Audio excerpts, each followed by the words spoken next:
मंदमती आणि महामती. सुमती कोणाला म्हणायचं तर जे आपल्या उद्धाराचा विचार करते ती सुमती. आपुली आपण करा सोडवन, संसार बंधन तोडा वेगी. मग कुमती कोण तर दुसऱ्याचा वाईटाचा जी विचार करते ती कुमती. दुसऱ्याचा वाईट ही कुमती. मंदमती कोण तर माझं वाईट झालं तरी चालेल पण दुसऱ्याचं वाईट झालं पाहिजे हा निश्चय जी करते ती मंदमती. आणि महामती म्हणजे माझं वाईट झालं तरी चालेल पण दुसऱ्याचं चांगलं व्हावं याला म्हणतात महामती. असे महामती सुतजींना शौनकजी नमस्कार करतात व प्रश्न विचारतात. अज्ञान ध्वांत विध्वंस कोटी सूर्या समप्रभ सुताख्याही कथासा. अज्ञान ध्वांत विध्वंस कोटी सूर्या समप्रभ सुताख्याही कथासारं मम रसायनम. अज्ञानकार नष्ट करण्याकरिता लागणारे ज्ञान आपल्या ठाई कोट्यानवधी सूर्याच्या बरोबरीचे आहे. कानाला अमृत समान लागणारी साधून कथा आपण आम्हाला सांगा. भक्ती, ज्ञान आणि वैराग्य प्राप्त होणारा महान विवेक कशामुळे वृत्तिगंत होतो. तसेच वैष्णव मायामोहापासून कसे मुक्त होतात हे आपण आम्हाला सांगा. या घोर कलियुगामध्ये मनुष्य प्राणी बहुधा असुर स्वभावाचे झाले आहेत. विविध तापांनी बोललेल्या या जीवांना शुद्ध देवी शक्ती संपन्न होण्याचा सर्वश्रेष्ठ उपाय कोणता. आपण आम्हाला असे शाश्वत साधन सांगा की ज्या योगे अधिक कल्याण होईल. जे पवित्रालाही पवित्र करून आणि भगवान श्री कृष्णांची प्राप्ती करून दे. भगवान प्राप्तीचा सर्वोत्तम उपाय आम्हाला सांगा कारण तुमच्यावर गुरुदेवांची मोठी कृपा आहे. संसारामध्ये चिंतामणी ज्यावेळेस संसारामध्ये चिंतामणी प्राप्त झाला असता त्याचा चमत्कार असा आहे किंबहुना स्वर्गातील वस्तू सुद्धा तो आणतो.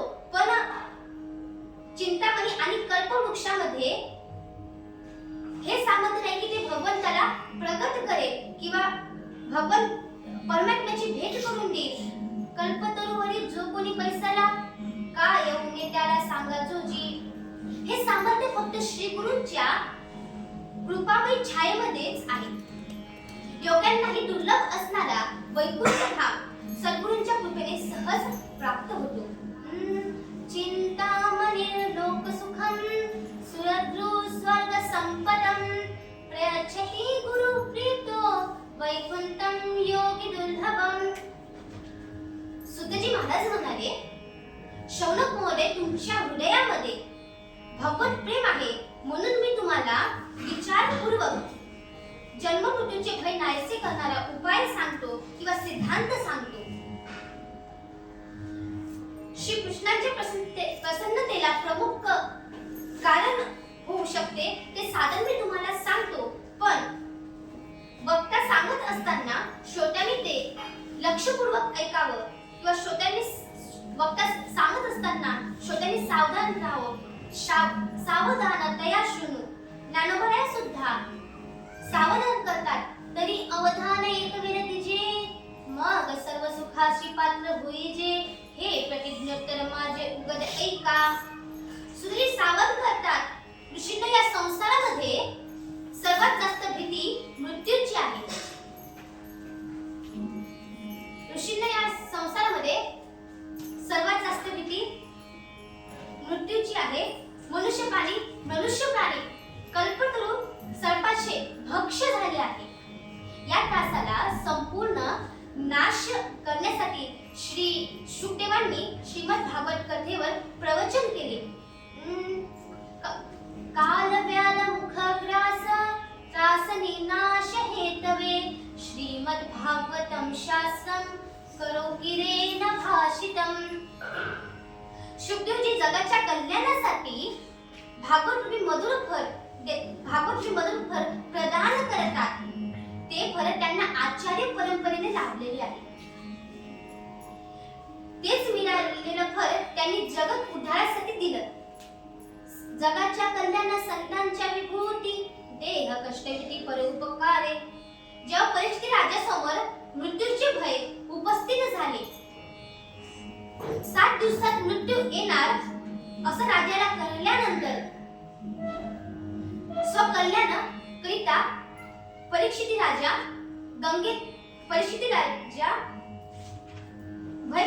गंगेच्या तीराला गेला.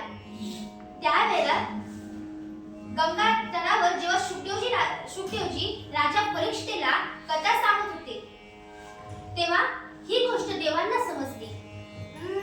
परीक्षिते कथा वक्तुं सभायां संस्थिते शुके सुधा कुंभ गृहीत्वैव देवास्तत्र समागमन.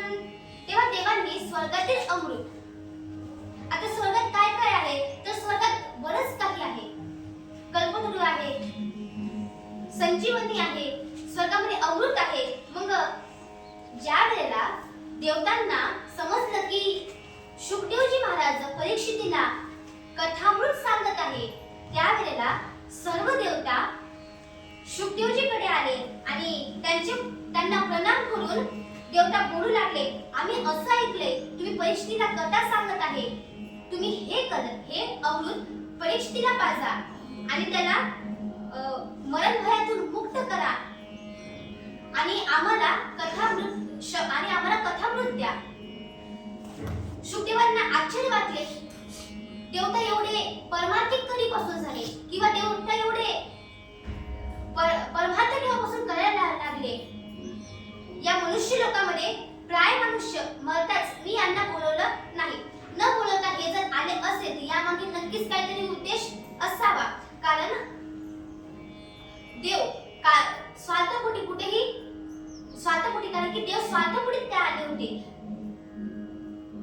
देवतांनी सांगितलं आम्हाला कथामृत करायचं आहे. तेव्हा शुकदेवजी महाराज हसून म्हणाले, मला माहिती होतं की तुम्ही काही कारण नसताना इथे येऊ शकत नाही. ज्या आधी मी बोलवले नाही किंवा ज्या आधी परिस्थिती राजाने बोलवलं नाही त्या आधी तुम्ही आले, तर यामागे काहीतरी उद्देश असावा. कारण की जेव्हा तुम्ही दधीची ऋषींना भेटायला गेले त्या मोबदल्यात तुम्ही त्यांचे हात मागितले. तुम्ही स्वार्थी आहात, तुम्ही आम्हाला ठगवणारे आहात. अरे कोण काचेच्या बदल्यामध्ये अनमोल मनी देईल का? कुठे काच आणि कुठे अनमोल मनी? वसुधा कथा लोके वाचा मनिर्महान ब्रह्मारांडो विचार एवं तदा देवान जहासह. देवतांना शुकदेवजीने हकलून लावले. कारण स्वर्गातील अमृत पिणारा हा क्षणाक्षणाला नाशाकडे जात असतो. ते तुम मुक्ता स्वर्गलोकं विशालं क्षीणे पुण्ये मृत्युलोकं विशन्ति एवं तया धर्ममनुप्रपन्ना गतागतं कामा लभन्ते. मग माऊली म्हणतात, मग तया पुण्याची पावती सरे सवेची इंद्रपणाची उटी उरे येऊ लागती माघारे मृत्युलोका. कारणास्तव तुम्ही येऊ शकत नाही. ब्रह्मदेवान मग शुकाचार्यांनी आणि परीक्षित राजांनी देवतांना हकलून लावले. कारण की स्वर्गातील अमृत हे पुण्य नष्ट करणारे आहे. तुका म्हणे जाती पुण्यक्षय अधोगती. आणि हरीचं कथामृत हे पुण्य वाहून पाप नष्ट करणार आहे. मनुष्याला दिव्याकडे नेणार आहे. जिथे विष्णुराज परीक्षित श्रोता आहे आणि ब्रह्मराज शुकदेवजी वक्ता आहे, तिथे कोण ठगवणार? परिस्थिती साधारण श्रोता नाही आणि शुकदेवजी सुद्धा साधारण वक्ता नाही. परीक्षित राजाला आईच्या गर्भात असताना उत्तरेच्या गर्भामध्ये अश्वत्थाम्याने उत्तरेच्या गर्भात